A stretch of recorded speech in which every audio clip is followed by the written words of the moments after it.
Ty androany ity sika dia tombontsoa lehibe no mbola azahoantsika miara manandratra vavaka eo amin'ny ray koa dia manasa anao ary hiaraka iompo amin'izany vavaka izany, hiaraka ivavakantsika tompoko.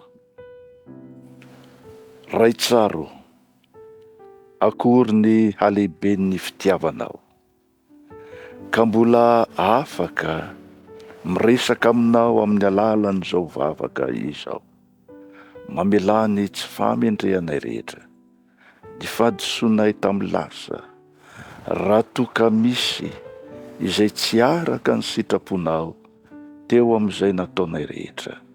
Eny, ny fiteninay, ny fihetsika aza, reny rehetrarehetra reny tompo, hitalaonay fonana eo anatrehanao. Eny, raha misy aza zay noeritreretinay kanefa tsy mifanaraka amin'ny sitraponao, dia hitalaonay famelana tanteraka izany. Tompo malalo, ankehitriny ny talao aminao zahay, ampitomboy ny finoanay tahaka ny nananan'ny Mosesy ny finoany fahizay zay nandao zany any Egypta. Eny, na dia mbola tsy fantany akory aza izay ao aoriana rehetra, dia nahatoky anao izy ary nino ny fitantananao. Meteza hampianatra anay mandrakariva mba azahoanay mitombo amin'izany finoana izany. Amin'ity androany ity, mivavaka manokana izahay tompo ho amin'ny fianakaviana rehetra, mangataka aminao ny mba hananany fianakaviana tsirairay avy, fahatoniana, fiadanam-po.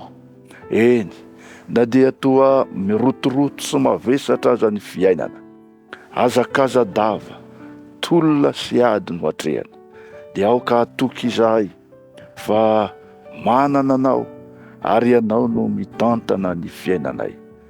Jereo ny fianakaviana rehetra tompo, ny fianakaviana tsirairay dia avonjeo Jesosy eo, ary aza vela ho diso anjara amin'ny famonjena tolotrao.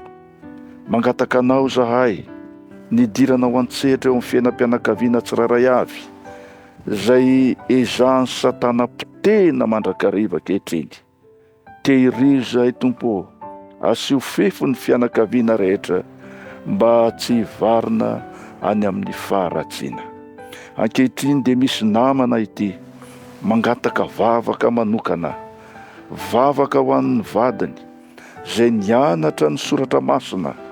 Izany olona izany dia nanana fandaharam-potoana sotompo nianatra ny teninao, kanefa dia nisy fahatapahana izany fianarana izany, koa dia mangataka izy tompo ny hidiranao an-tsehatra mba hiverenany ny fitohizany izany fianarana ny teninao izany. Mangataka ihany koa izy ho an'ireo zanany. Tompo malalo, tehirizo mba hitoetra eo amin'ny fahamarinana voambaran'ny teninao izany ankohonana izany. Aza vela hivilivily fa aoka hitoetra ho mahatoky amin'ny fahamarinanao.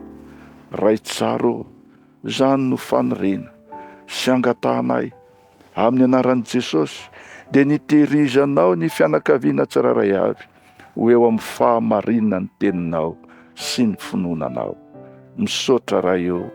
Amen.